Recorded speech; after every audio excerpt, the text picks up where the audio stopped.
दिवस दुसरा सकाळी 8 वाजता उठून बघतो तर आपला रोनाल्डो गॅलरीमध्ये मस्त सर्कस करत होता. तर भावली आपली मस्त सोफ्यावर झोपली होती.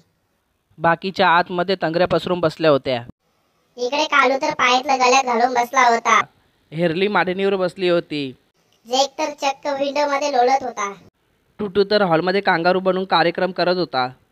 आई मच्छी घेऊन आल्या होत्या तर माझ्या कॅट्स आतून वाट बघत होत्या. तर काकींच्या कॅट्स बाहेरून आईच्या सोबत आल्या.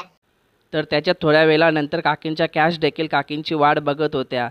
तर काकीने त्यांच्यासाठी देखील मच्छी आणली होती. तर त्यांची बघा किती धावपळ सुरू होती.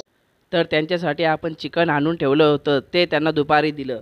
दुपारचं काम झाल्यानंतर आपल्या भावलीची झोपायची सोय चाललेली तर रोनाल्डो मस्त बेडमध्ये ताणून झोपला होता.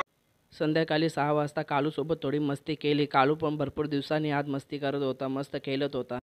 नेहमीप्रमाणे त्यांना रात्रीचं 9 वाजता जेवण देतो आपण. त्याचप्रमाणे रात्री 9 वाजता त्यांना जेवण दिलं. खाऊ पिऊन झाल्यानंतर रात्री 11 वाजता भावली मस्त झोपली होती. तर मँगो घरामध्ये फिरत होता.